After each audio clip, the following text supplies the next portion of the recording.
I have this certain mystical moment where I feel the presence of the person reading it. And that is something that requires a human author, because AI doesn't have nerves and a body and hormones and a heart and senses to feel anything.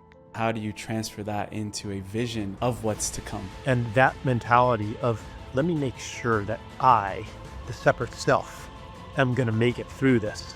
That mentality, that story, that identity, that understanding of self and world is exactly what we are transitioning out of.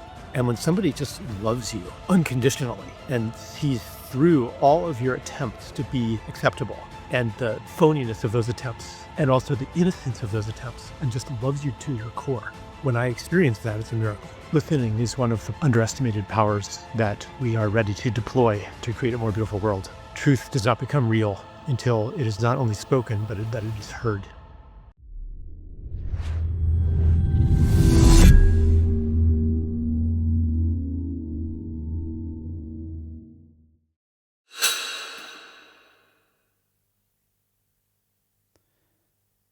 Charles Eisenstein, welcome back on Just Tap In, brother.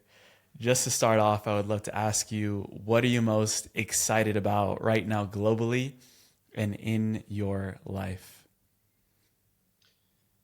Well, I was not expecting to write another book, given the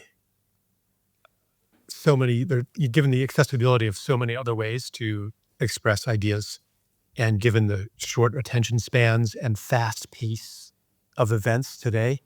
But I'm actually really excited to have started writing another book, something that can only be a book. It cannot take any other form. So, just like if you'd asked me that question 2 days ago, I would have given a different answer. But I'm really excited about that. And in the world, I'm excited about all the things that you are featuring on your podcast, all these ways in which the old confining reality is dissolving, and that we are becoming ready to live in a much bigger playground. It's like it's actually happening now. What we've been preparing for is actually happening. And my mantra, the rehearsal is over, is true, and it's really exciting to see, to like be confirmed now in world events, that I wasn't crazy after all. Wow. Either that or you and I are all crazy together and everybody listening, but I'm okay with that too. Well, I'd really love to open that up because, embarking on a whole project of putting words to paper and writing, your books are not easy reads. I know how deep of a thinker you are. And I'd love to understand what are the ideas that are emerging right now, or concepts, or even experiences that are opening up for you that are making you want to leave that, because a book is a legacy at the end of the day. What is that is encouraging you to embark on a new journey of a book again?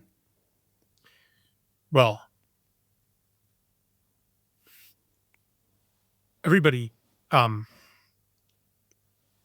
carries codes that we each have a different way of delivering those codes to the world. Some of us do it with touch. Some of us do it through cooking food. Some of us do it through growing plants, through speaking with people, listening. In fact, anything that shares your being in some way is a transmission of a code, because you are the code, in fact. So for me, it's words, word and voice, and the spaces between words. So the book is my particular way of delivering my particular codes to the world at this time. And I just wrote the introduction yesterday. Wow. So I can't really like if I could share the book, then I wouldn't have to write a book. If I could share it in this format right now, but I can say in the introduction, I started writing about kind of this question: why am I writing a book? I could instruct AI to write a book in 10 seconds, and in some ways, it might be better than a book that takes me months and months to write. But there would be something missing, which is that moment where I don't know if you've experienced this, Emilio, but have you ever had this experience when you're reading a book and all of a sudden it feels like the author is right there and has written not just a book that you're reading, but has written it to you. Yeah. And like there's this moment of intimacy. Well, the author has that experience too. When I am writing something, it doesn't even have to be a book, but when I'm writing it, I can have this certain mystical moment where I feel the presence of the person reading it. And like, it's really paradoxical, right? Because a lot of people are going to read it, I hope. And how could I feel them all? And like, the modern mind is daunted by these direct perceptions of intimacy. But I feel it as an author. I feel it as a reader. And that is something like to know that there is another person feeling something who wrote those words. And now I am feeling something as I read them. That requires a human author because AI doesn't have nerves and a body and hormones and a heart and senses to feel anything. So there's a certain, like for all of the miracles and power of AI, there's a certain emptiness to it that at first it may not be apparent, like there's nothing there, you know. And people even start to feel cheated a little bit when they interact with AI a lot. So like one of the deep needs of the human being is for presence, to have somebody be here with you, feeling something as you're feeling something. And that can be done through a book. So that's one of the codes, I guess you could say, that I'm transmitting through the book. I don't know. I hesitate a little bit to call it codes because it makes it seem really, I don't know, just a little bit maybe too grandiose, but it's also true. So, yeah. What's impeccable is really the timing of everything that's unfolding. As you were mentioning, we're no longer just in a rehearsal. We are in the happening of this great change that has been prophesized for ages of our time. And I really wanted to explore essentially when you scope out and see humanity, there's very few people that I know that can really see the synthesis of everything that's happening both on a psychological, cultural, spiritual, technological scope. What are you seeing now as we're heading into the second half of this 2026 marker point, which many psychics and channelers have talked about? What are you seeing humanity's entering into at this current time? And I know we'll get into what this more beautiful world is as we can start sensing and feeling into it through this conversation. Well, you don't need me to tell you that we are in a time of turbulence this year and probably next year. A time of breakdown, a time of a kind of crisis. Although our inherited concepts of what a crisis is and what a breakdown looks like may not be accurate descriptions of the kind of breakdown and the kind of crisis we are in. It is much more of a, to use a fancy term, ontological crisis, a crisis of sense and meaning, a crisis of identity. And it may not really take the form that a lot of people are predicting of massive food shortages and economic collapse and supply chain collapse and like all these kind of things. Um, but the kind of collapse that's actually happening is much more disorienting for people. And yeah, there might be moments where we experience scarcity of quantity, scarcity of enough food or enough of the things that we need for physical survival.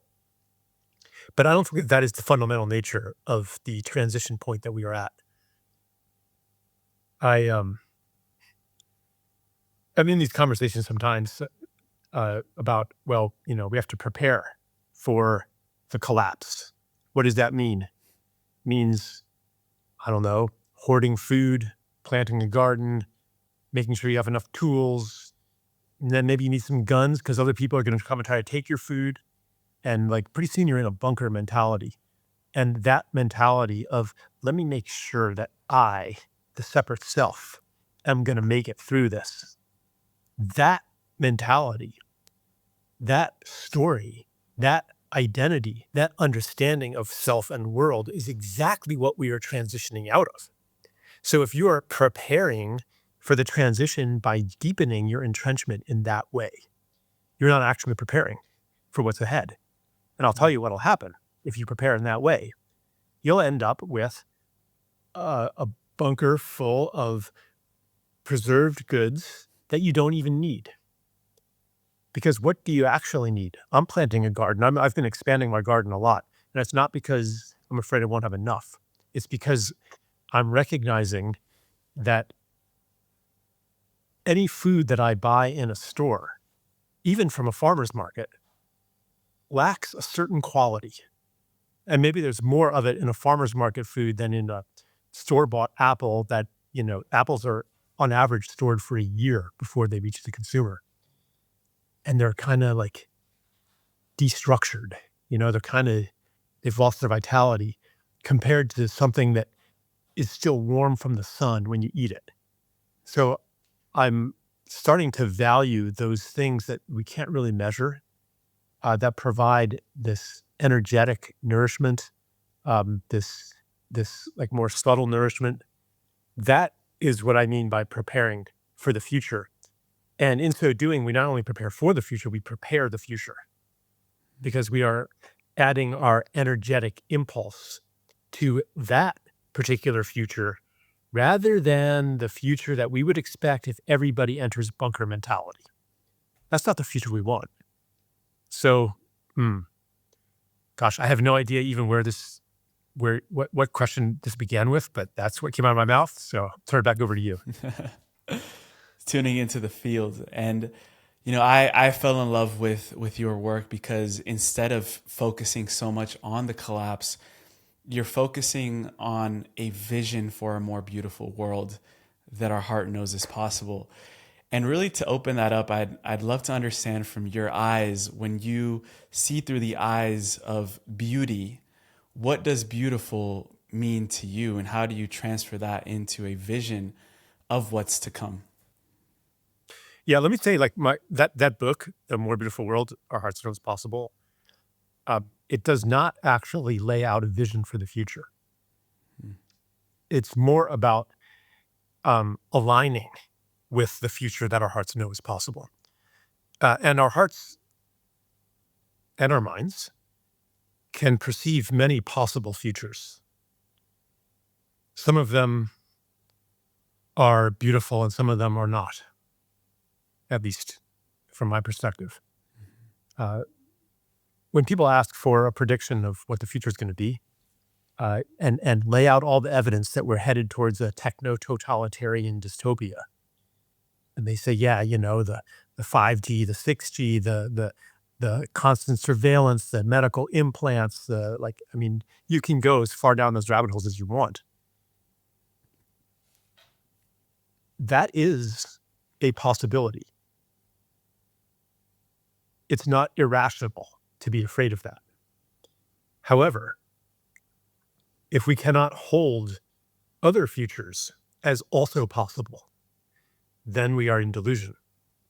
And when we hold multiple futures, each of which has a different timeline to the past, to the present, and even to the past, actually, then they're available for choice.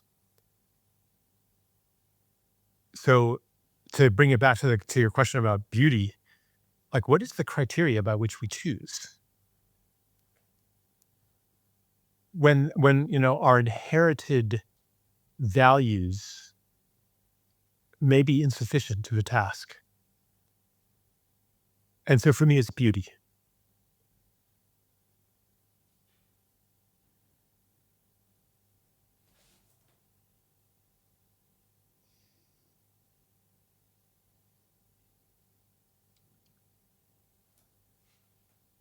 Yeah, I just want to bring presence to this moment that we're at, where so many of our unconscious choices have become conscious. Things that we had been automatically choosing are now available for choice. Things that had not been in reality, that so many of them you're bringing forth in this podcast, Emilio. I've been listening to some of your other episodes, and to even take in as true some of what these people are saying, it already calls into question every aspect of modern life. If, like, I was just listening to Tim Tactics, and the guy is, like, obviously sincere and intelligent and logical, and, like, he seems like such a solid guy, and so what do you do with that information? If that stuff is true, then what else is true? If I really take in, like, all the stuff about consciousness and our power as creators, how does my life even make sense anymore? Like, so that's kind of the breakdown, the collapse that I'm talking about. This breakdown in, like, what is real? Who am I? That's the collapse. It's not peak oil. It's not runaway climate change. That's the collapse. Because once we go through that collapse and come through the other side into the vastly expanded realm of creative possibility that all of your interviewees are pointing to, then none of our problems are actually difficult to solve.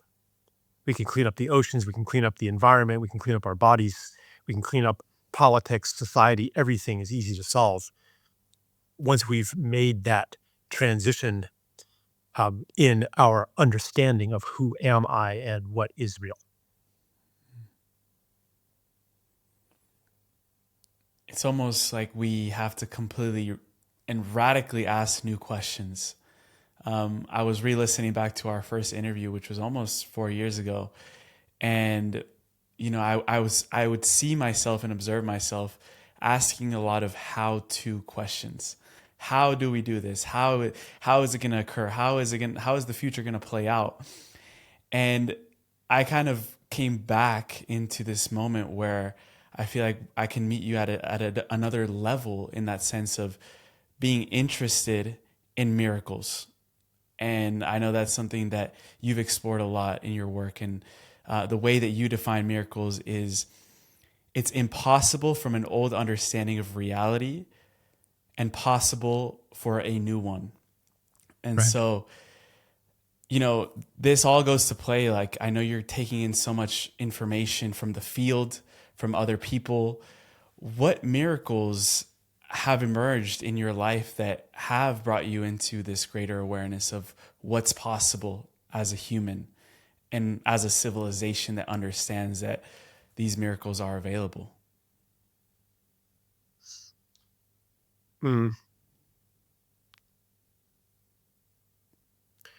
Well, I guess for me, I would say there's two kinds of miracles that I'm experiencing that are coming up for me right now. One is miracles of love, and the other is miracles of synchronicity.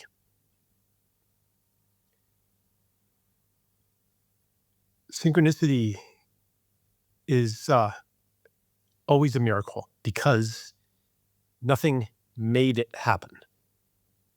There was no discernible causal force that manipulated this person to show up in this moment with exactly this story that I was just talking about 10 minutes before. And, we've all experienced things like this. It's the sign of a larger intelligence operating. Why is that a miracle? Well, at least in the story I grew up in, there's no larger intelligence operating. Reality is simply a melee of force and mass. There's no intelligence, there's no beingness outside of ourselves and what we impose onto the world in our attempts to order and control things and to bring intelligence to a world that has none. That was the story I grew up in. So synchronicity is a miracle. Every time I experience it, I have a tingle. I have a feeling of awe of being in the presence of something sacred. And it confirms my, like, even, growing up, I'm not like a lot of the people you interview, they're like, they've been seeing auras ever since they were little, and have had these. No, I grew up like, in my father was a professor, my mother was an attorney, like things were, and I was, a good student, loved math, studied math and fully rational. Like I was very deeply immersed in and fluent in the story of separation, as I call it. So every time I experience something that doesn't fit into that story, even to this day, I feel that awe of like a religious encounter and gratitude. Like, oh my God, that prison of reductionism, of mechanical causality is opening up now.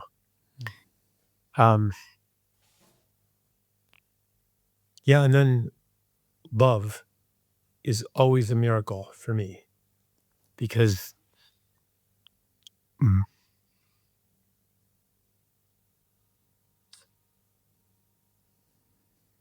like for so many people, we experience love as conditional and it gets all mixed in with approval and then being worthy of approval.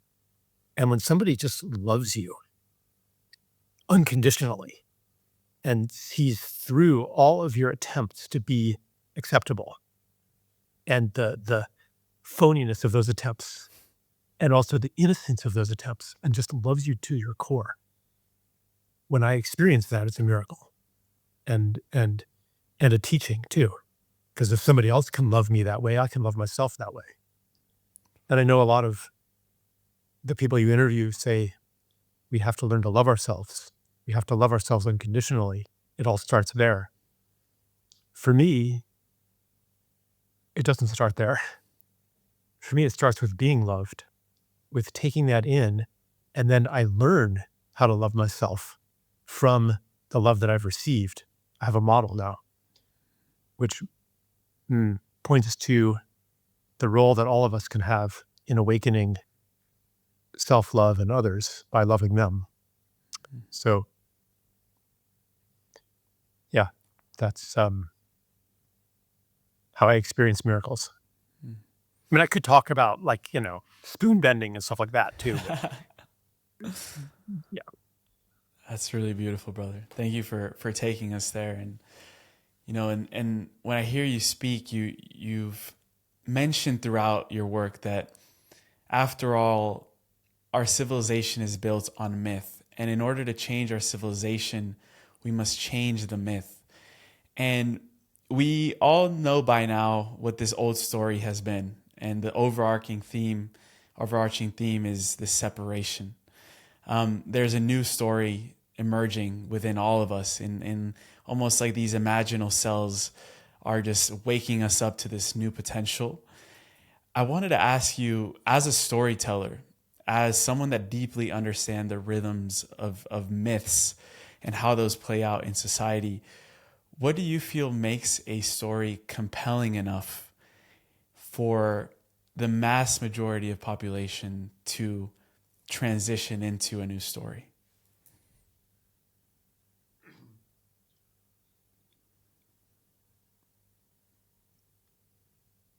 well, we have to be prepared to tell the story that meets people where they are ready to go.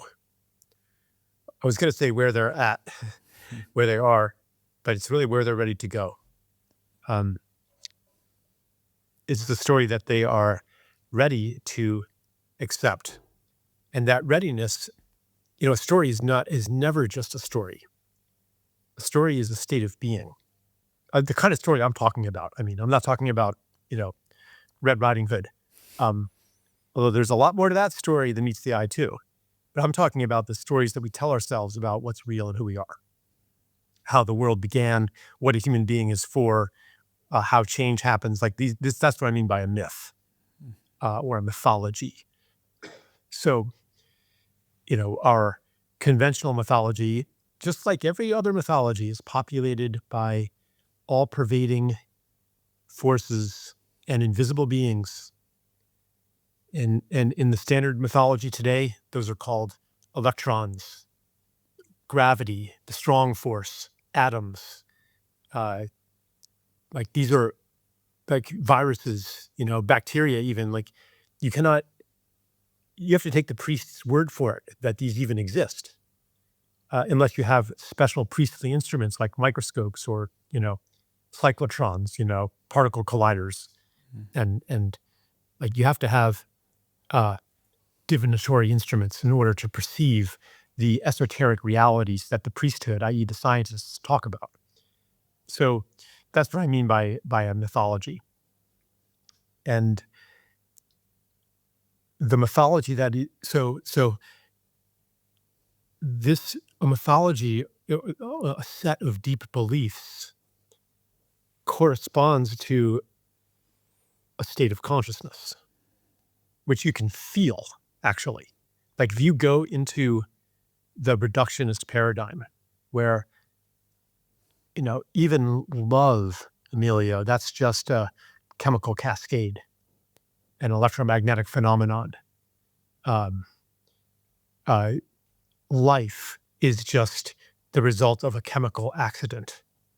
And the birds are singing because they're programmed by their genes to maximize reproductive self-interest, establish a territory, and attract a mate. That's it. Like, there's a feeling to that worldview. There's a feeling to the worldview of the satanic cabal controlling everything and listening to this conversation, and we're all at their mercy. And everything that happens is orchestrated by evil powers. There's a feeling to that. There's a feeling to our word has generative power, and that when we come into agreements with each other, we create whole realities.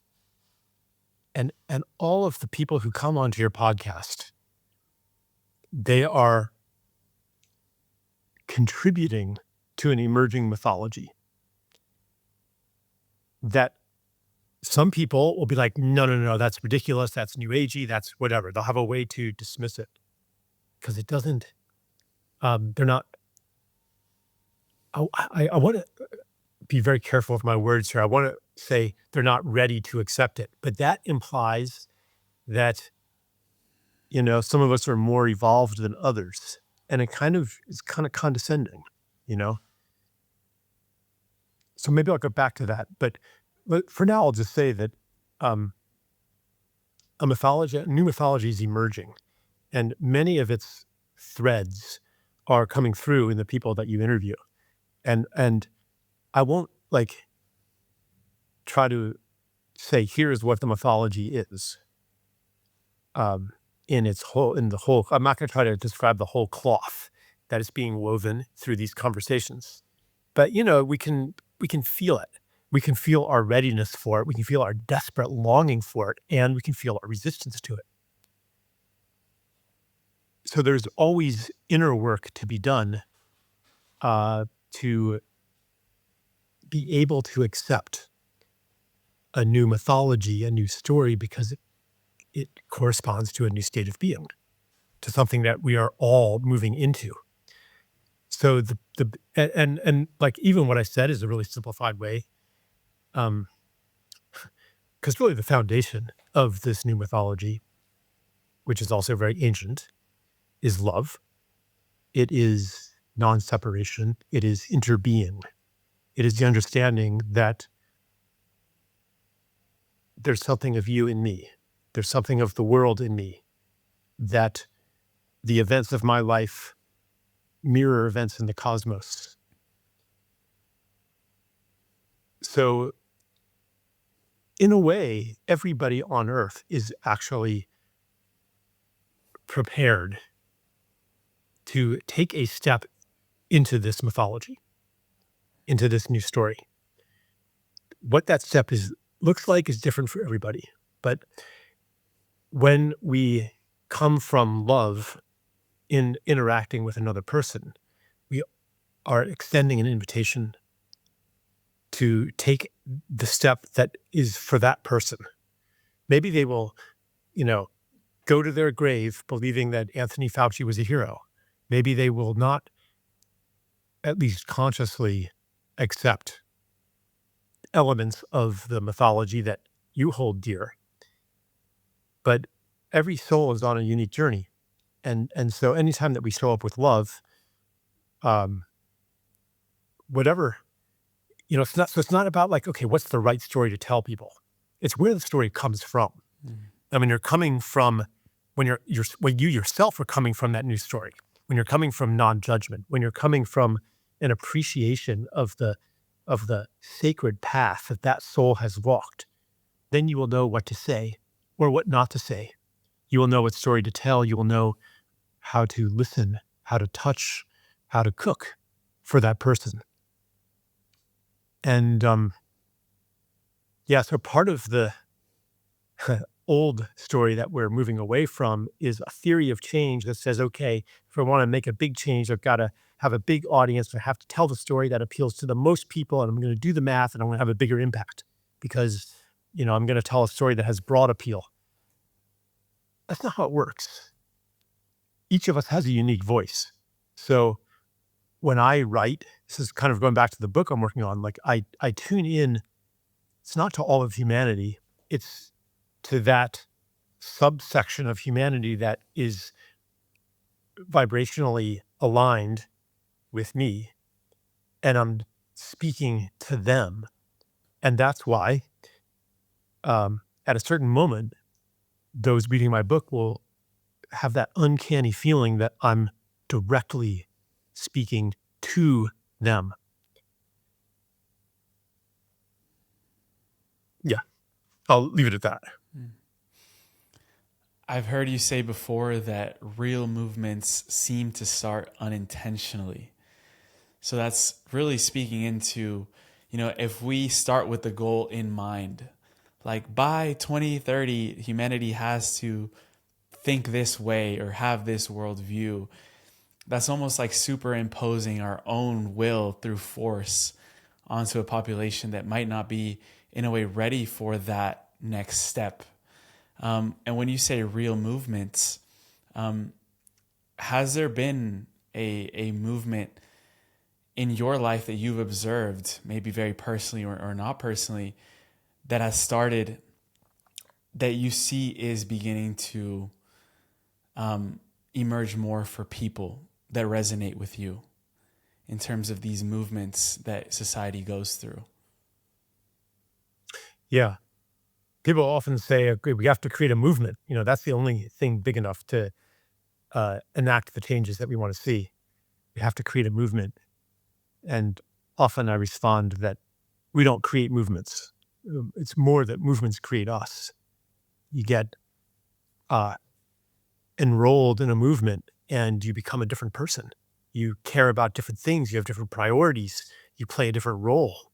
You know what to do now because the movement, which is based on a narration and a vision, has a place for you.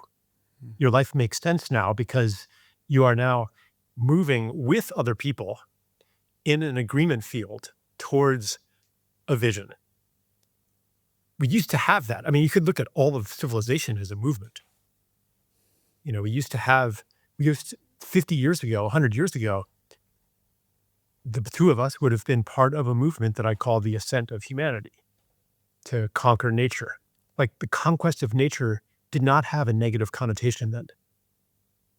Exploiting natural resources did not have a negative connotation. That was good. We all knew what we were about. We were going to domesticate everything, control everything, rise above nature, conquer nature. And now what moves us is different. So we are all enrolled in this movement towards healing, towards, I would say, awestruck participation in an inconceivably vast intelligence that we are learning to recognize and learning to trust. And so the social movement is the movement toward, I don't know what word to put on it, toward an animistic, neo-animistic worldview, toward a spiritual worldview, toward all these elements, all this. I mean, I don't even want to put such a confining label to it, but it's everything that you're bringing into the collective consciousness through this podcast. So yeah, it's a movement, and it's not like none of us sat down and planned it, and said, okay, here's the media vehicles we're going to use to drum up this movement. It's bigger than any of that. And in many ways, it's bigger than any individual person, because as you were saying, how in many ways these movements choose us. I've even found myself being called into this movement of, we could call it the ascent of consciousness, or the awakening of the human, of the future human. And it's almost like qualities within me were called upon that I didn't know I previously had, in order to serve this greater movement that is much larger than myself. Like, if you catch me on a normal day, I'm not the person that likes to be seen in these ways, or I'm more of the quieter aspect in a conversation. I like to ask the questions, but these movements sometimes require us to step into new versions of us. The movement creates the new human. And we briefly touched on leadership in our first conversation. I'd like to open up that portal in a deeper way, because a word that's also coming through for me when I think of leadership is also stewardship. And I wanted to open that up with you in the sense of, what does it mean to be a leader when we acquire new stories that humanity hasn't even thought of before? What is that, or what comes up for you there? Yeah. I don't remember what I said last time we talked, but the way I think of leadership now, or one way, it is related to stewardship. A leader, if you're engaged in a project of some kind, or an organization, there's a person who I will call the leader. When you have that doubt, like, what are we doing here? Is this even real? You turn to that person, and that person says, yes, it's real. Here's what we are doing. When you ask, well, why are we doing this? You turn to that person and they say, here's why we're doing this. And that person is speaking with authority. Where does that authority come from? That authority comes from their having seen this real possibility that they then step into service to. Then they become its steward. It's a vision that they did not create themselves. If you create it yourself, then you're kind of making it up, and people are not going to believe you. When you say, this may be, so a leader speaks something into existence. He says, or she says, this shall be. But you can't just say that unless you know that it's possible for that to be. How do you know something is possible? How do you know something exists for sure? You've seen it. So the leader has been given a vision. Therefore, the leader can speak with authority that this is what we are serving. This is what we are creating. And I know that it's possible. Other people may not have had that vision, or may not have had it that clearly, or may not be in such deep contact with it. And so they need somebody to hold that knowledge for them, to reassure them, to confirm their own longing to participate in creating that thing. So they look to the leader. And without the leader, it falls apart because nobody is really sure what they're doing and why. And so that coherence dissolves. Mm. So this is really, you could say, or one form that this takes is what we could call the power of word, which actually is the power of fiat, which has a bad name these days, a bad connotation, because people speak disparagingly of fiat currency. But what does it really mean? It means to speak something into existence. Let there be light. To speak something into existence, there must be a listener. Speech is a social function. So that is one way that the leader exercises power, by speaking something into existence that in some sense is already there, but just not in manifestation. So any one of us can be a leader when we are faithful to an authentic vision, something that has been revealed to us.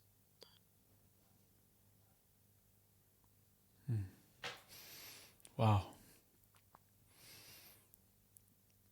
Almost what's coming through for me right now is, as you're revealing this information, this wisdom, I can pinpoint to the moment when I first heard you speak. I felt that authority, and I felt the almost knowing of this more beautiful world that you know in your heart is possible. And I would love to take a moment, if you're willing, to mirror back to us that personal vision that you've had and carried for so long, that I know that in your journey you've doubted at times, and then you've had support of others that can hold that vision for you at times as well. Where do you stand now in terms of the certainty of the vision of what's coming for humanity, and being in a way as mythical, poetic, or specific as you would like to be with that? It's the vision of what is possible is so beautiful, so radiant, like so blindingly luminous, that first, I can hardly hold my gaze on it for more than a few seconds. Second, any words that I put to it kind of downgrade it. The dazzling beauty and aliveness that humans can create on Earth, and it just defies any words that we have today.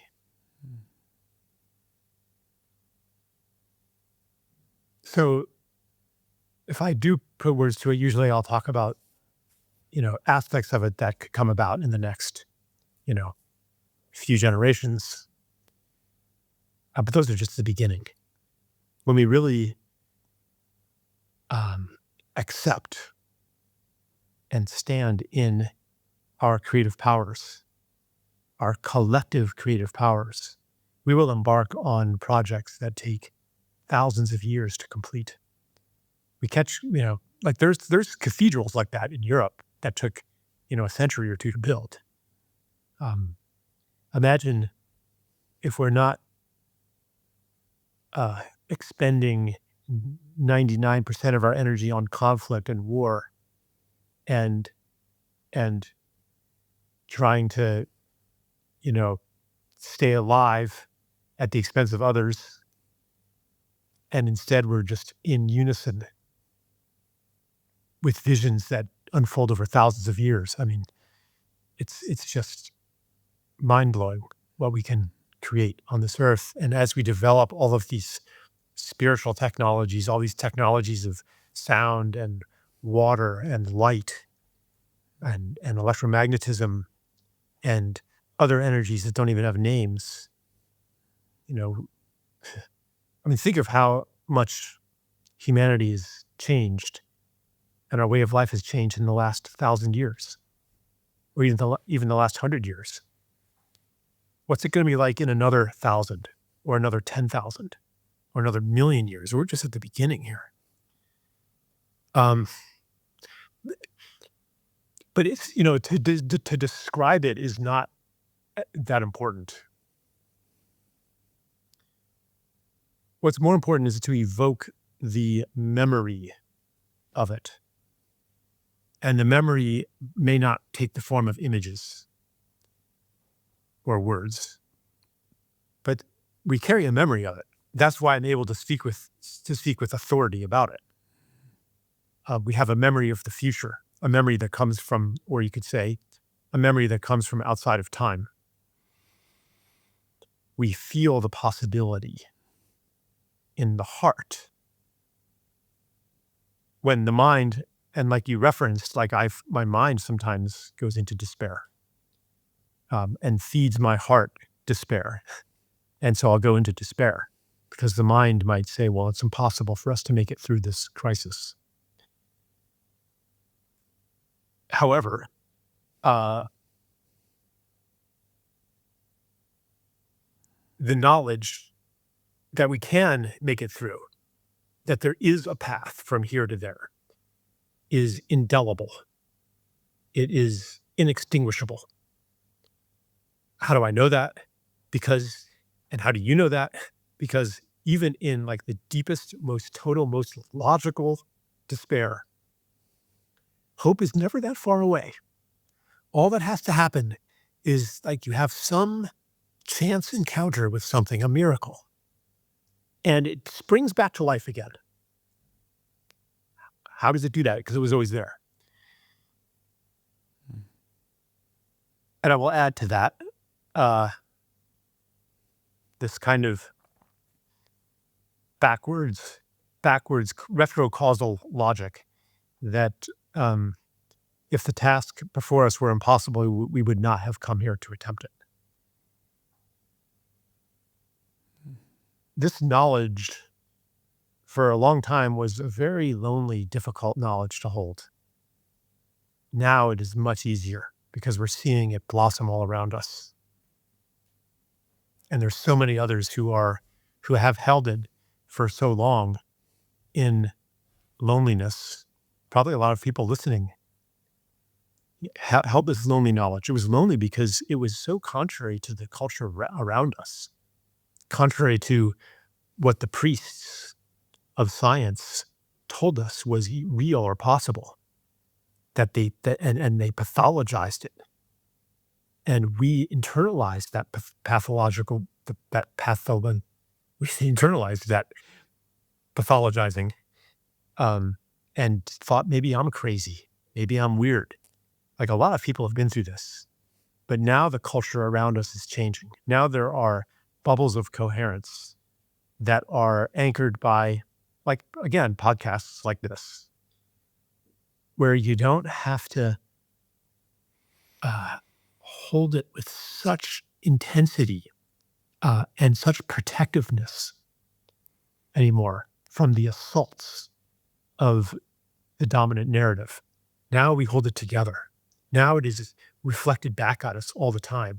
And now the entire culture is starting to shift to become no longer so hostile to the knowledge of a more beautiful world, the knowledge of its possibility, the knowledge of its technologies, and of its practices and of its states of being that we have always held. The environment is not so hostile anymore, and we have found each other so that we're not lonely anymore in the holding of possibility. And so that's a huge shift. I mean, talk about a movement. And it's only going to accelerate. It's unstoppable at this point. And wow, that is like, there's part of me that's like, I can't believe it. It's actually happening. And I want to bring healing to that part that can't believe it. Mm. That's, if there's still work to do, that's what the work is. To actually accept and live from what we've always known in a lonely way. And that was hard to live from when it wasn't being nourished around us. But that's what's changed. And yeah, Emilio, thank you for your contribution to that, to shifting that field. Of course, brother. Thank you. There's an emotion or a feeling that does come up a lot when the memory of our future or our ancient past is brought through. You call it a genetic nostalgia for what has been lost. And it's really powerful because a nostalgia implies it had already happened. And if we tune into the, ancient past before this descent of consciousness that so many indigenous people talk about, we've been here before. And so if we can hold even that hope of we've been there before, so really how hard could it be to get back? It's like just reversing in a new way. Also learning from the mistakes of the past, because I know a lot of stories of what had happened in these lost cultures of Atlantis and Lemuria and things that had occurred there. And that a lot of people, you'd be surprised of how many people still carry the hurt and the pain from a civilization that we can't scientifically prove existed, which is kind of crazy, but beautiful at the same time. So I'm just bringing this up because maybe you can also speak into that genetic nostalgia that some might be dealing with, and how you were able to break through that into a more hopeful worldview. Yeah, you don't have to believe in Atlantis and Lemuria to validate this nostalgia. Now, I'm not dismissing Atlantis and Lemuria by any means. And their scientific unprovability, and that's the whole rabbit hole we could go down. That's very fascinating and metaphysical. I'll just mention, though, before I go back to the main topic, that these parahistorical timelines are migrating closer and closer to consensus reality, and quantum tunneling their outcrops, like kind of outcropping into conventional archaeology, and with the paradoxical result that histories that once did not exist are now existing. So anyway, that gets really metaphysical, but it does correspond to the consciousness that aligns with these Atlantean timelines.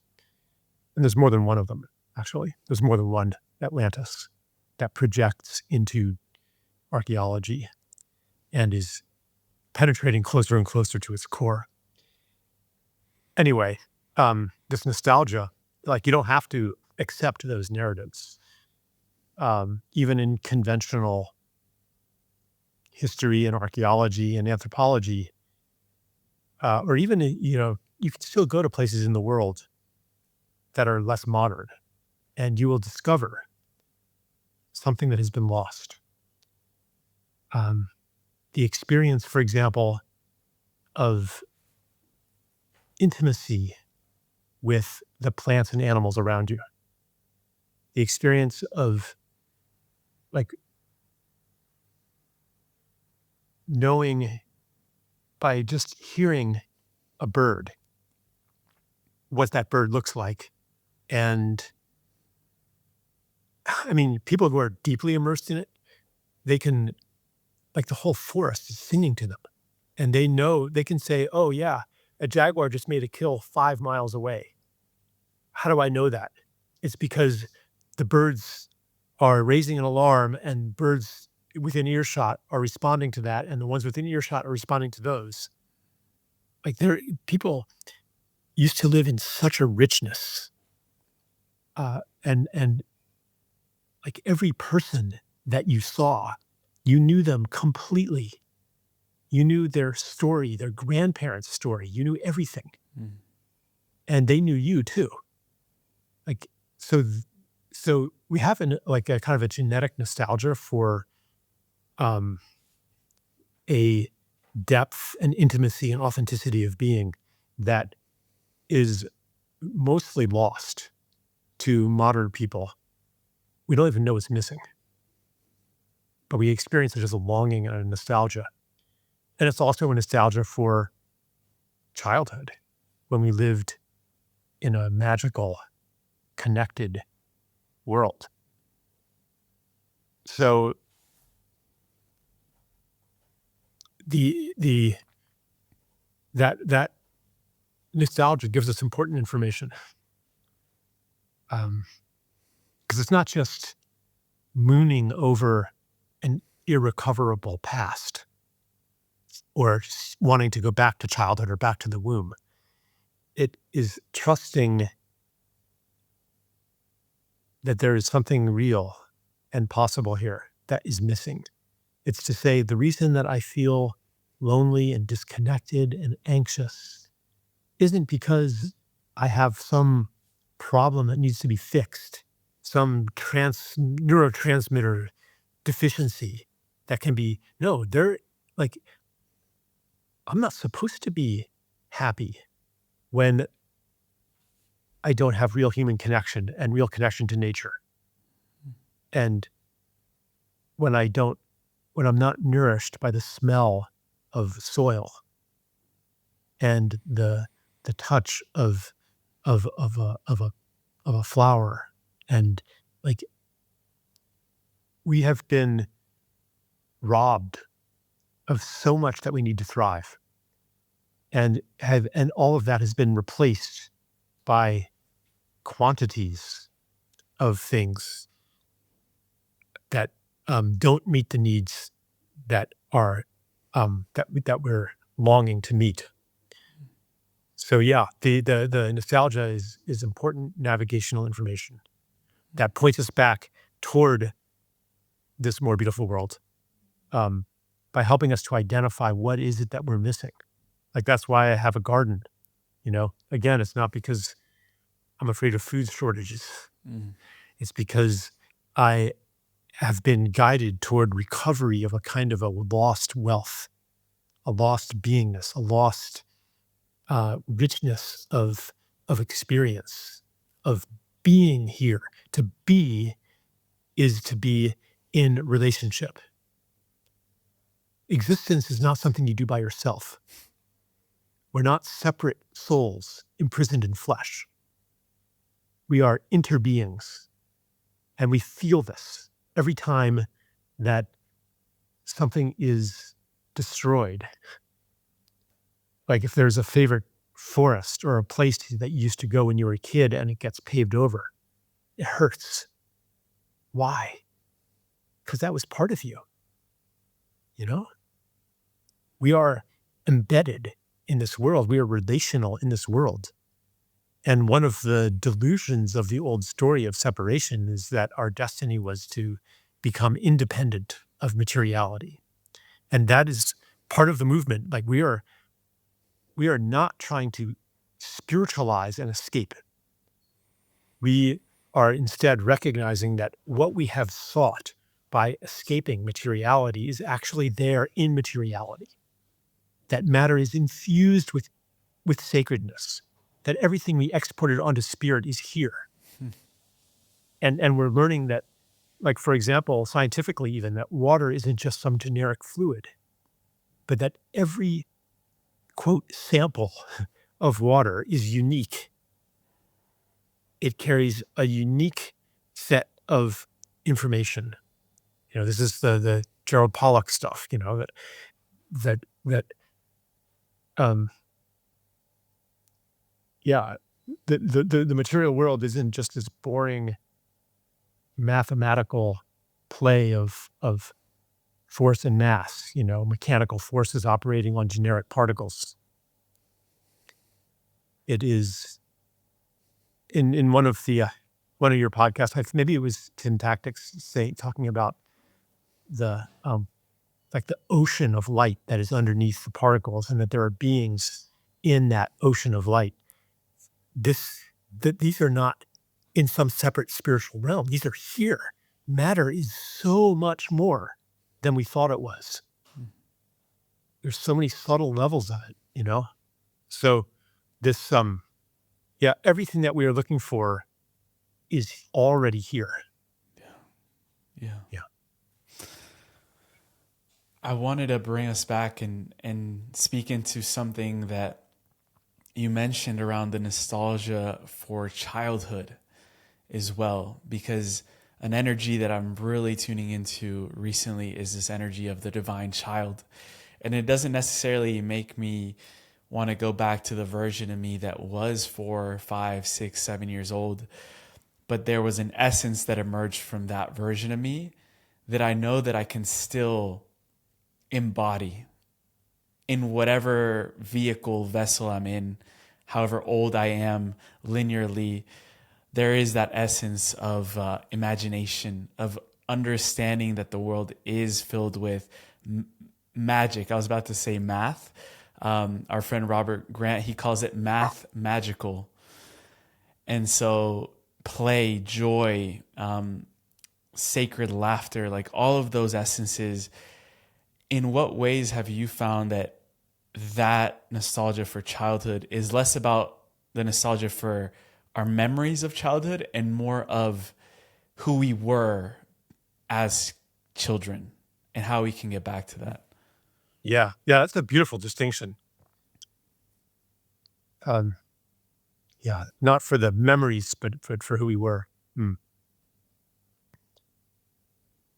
Yeah, I'm not sure if I could say, what you said any better. The playfulness, the openness, the humility, the exploration, the willingness to learn, to not be so attached to what we have become. As reality disintegrates, as this ontological collapse gathers force, we're going to really be called to unlearning.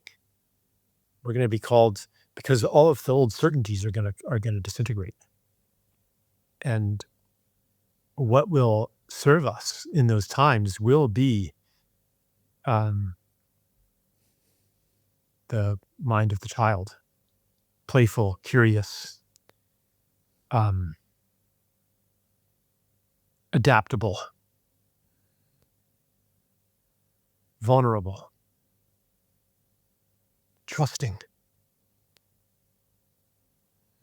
We learn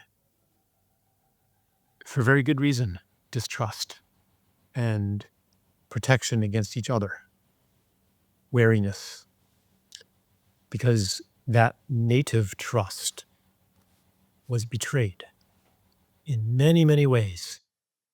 Of course, there's the obvious level of physical, sexual, emotional abuse, but there's also more subtle, more normalized ways in which every child is abused in a modern culture. Every child is traumatized. Every child's trust is betrayed. Simply, even if you go to daycare, and you form a bond with somebody, normally someone who a child forms a bond with will be in their lives their entire life. It'll be an auntie or a grandmother, and instead, that person is replaced by a new employee, or you now go to, kindergarten, and that person's gone from your life forever. And like you start to grow a callous, you become unwilling to make these intimate bonds again, because what if they get destroyed again? So there are just so many ways, that we learn not to trust. Just modern parenting with its use of punishment and reward and shaming and conditional approval. I mean, could go down these pathways, but I'll just say, like, um, those habits will become less and less useful as we surround ourselves with people who are trustworthy, and as we become trustworthy ourselves, and we enter into relationships where we are trustworthy, and we are called by the trust of the other person who is ready to trust into trustworthiness. So a lot of these capacities and qualities of childhood that have been suppressed and um, denied are we need to draw on them if we're actually going to to accept and receive the more beautiful world that is being offered to us. A lot of people have had this experience, where you enter into a new relationship maybe, and you find that you just can't receive the love. The love is there, it's unconditional. But dare you actually release into that? And you discover when it is there, you discover these barriers, these hangups, these shadows, these places that need healing. A baby does not have that problem. Baby is there fully to receive love, has no reservations. That resistance is learned. So this native state of trust, and it can go to spiritual levels too, you know, trust in the universe. And that doesn't mean that, like, you can't fall off a ladder, you know, that you can't be hurt. Um,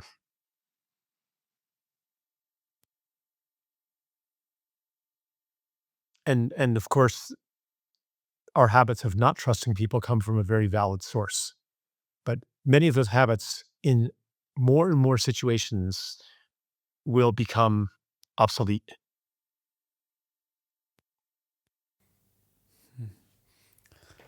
There's a lot to feel, a lot to contemplate from the wisdom that is pouring through, brother. I know we will have to have this conversation many, many more times. We end every podcast with a segment called The Final Trio. And these are just questions that are personalized to each guest. But I also wanted to make space for you to tell our community, everyone that's tuning in, where they can go deeper into your work, where you would maybe recommend them to start if they're new to you, or where you would just send them to connect with you even further.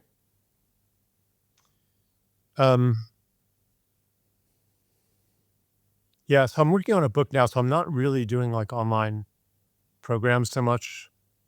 There's a lot of my stuff on the internet, um, the Sanity Project is a YouTube channel. I have a blog on Substack, um, and my website, of course, which you can find. And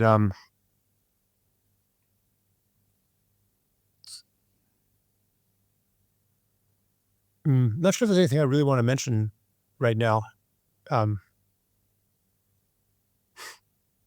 I mean, my book, probably the book to start with would be The More Beautiful World Our Hearts Know Is Possible. Yeah. Um, and then depending on your interests, I wrote Sacred Economics. I wrote Climate, A New Story, which is coming from a living earth view. And I'm not sure if I could call it counter narrative or just like a completely different framing. And then I wrote a book called The Coronation, that came from the COVID era. But yeah, anyway, thank you for that opportunity Of course. to share. Yeah. We'll include everything down in the show notes with all the links associated. The first question of the final trio I had for you, these are just short answers in any way that you would like to bring it through. But if you could offer one prayer to the collective of humanity at this time, what would it be?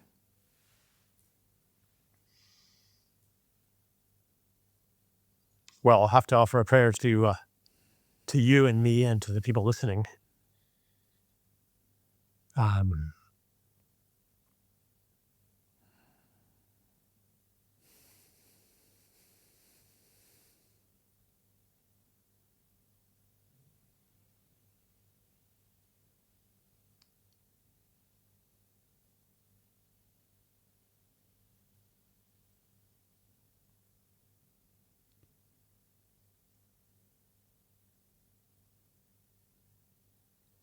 I call into presence that within us that knows that a more beautiful world is possible, that carries its memory,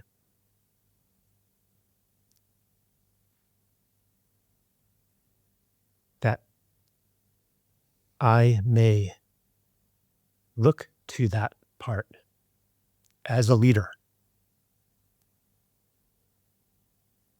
when I have doubt, when I have despair.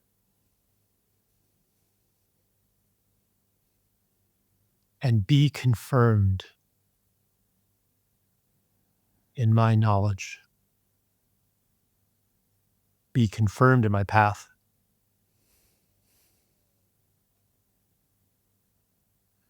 Be confirmed in my trust.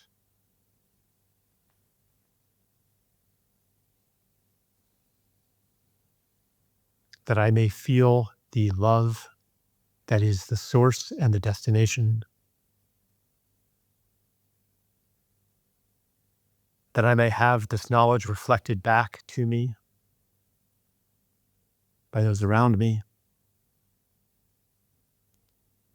That I may be the source of their own confirmation as well.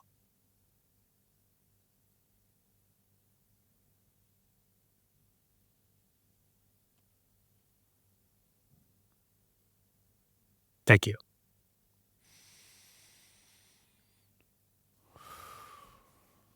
Thank you, brother. Actually, the last question I'm going to end it with is turning it back over, in the sense that I'd love to know what question is still most alive for you, that you find yourself contemplating the most these days.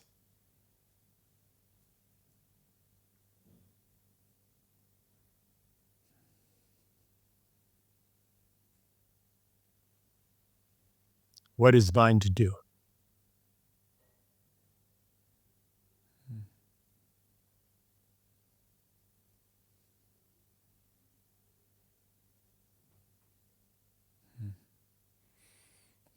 It's a good one to sit with. Charles, this has been genuinely one of the most emotional podcasts I've had in a very long time. There's just an energy that radiates from your, again, knowingness, the authority, the clarity with which you speak that really hits me every time. And I wanted to honor you for holding that story for so many of us, especially in the times where we could grasp onto other stories that may be reiterations of the past. So I wanted to honor you for that and helping us see what is possible when our hearts are open. Thank you so much, brother. Yeah. Thank you, Emilio. And I'll just say one last thing, which is that the words that come through me and through so many are also a function of the listening that calls them. Listening is one of the underestimated powers that we are ready to deploy to create a more beautiful world. Truth does not become real until it is not only spoken, but that it is heard. So it's not just a formality when I thank those who have given their time and attention and energy to listen to this conversation and to therefore bring this conversation and all that has been said into reality. Genuine gratitude. Thank you very much. Much love, brother. I see you, brother. Thank you.